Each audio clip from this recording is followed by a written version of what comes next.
Welcome back to Radical and Relevant, where we are exploring the genius of Jesus, the genius of his teachings in the Gospels, and looking for a word or phrase or an idea each day that jumps out at you to anchor your day in the Gospel.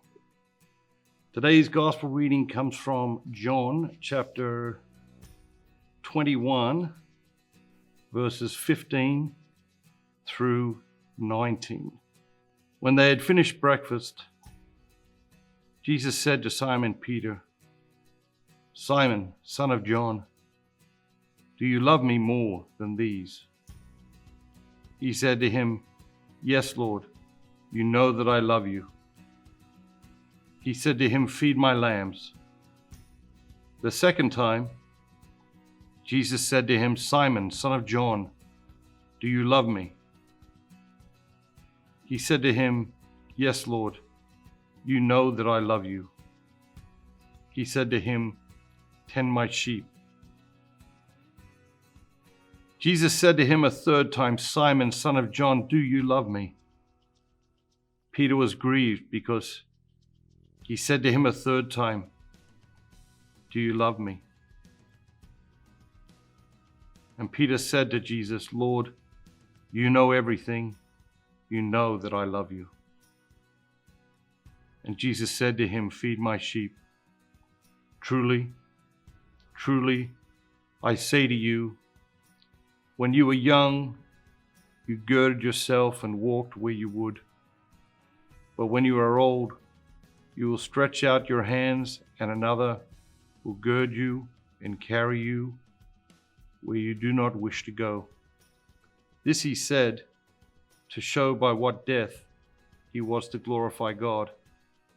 And after this, he said to Peter, "Follow me." What jumps out at you today? We've talked before, any time I think that Jesus repeats a word or a phrase or an idea in a single reading, it warrants, I think, particular examination. And in today's reading, Jesus says to Peter, "Peter, do you love me?" And Peter has an interesting reply. He doesn't say, "Yes, I love you." He says, "You know that I love you." Which is a beautiful thing, right? To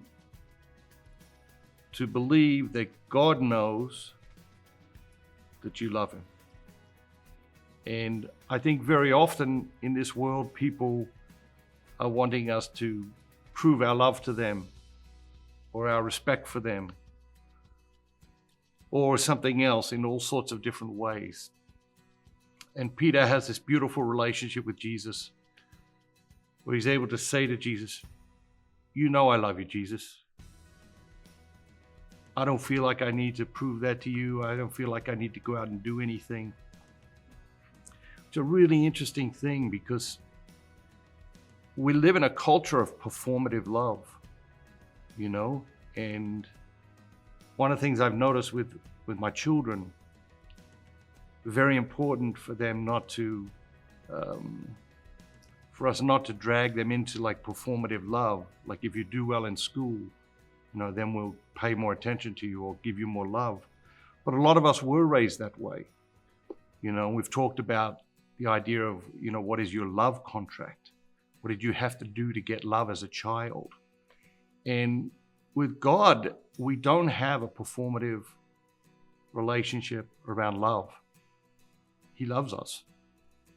He loves us not because of something we've done or something we might do. He loves us just because we are his children. Have a great day. Remember, be bold, be Catholic.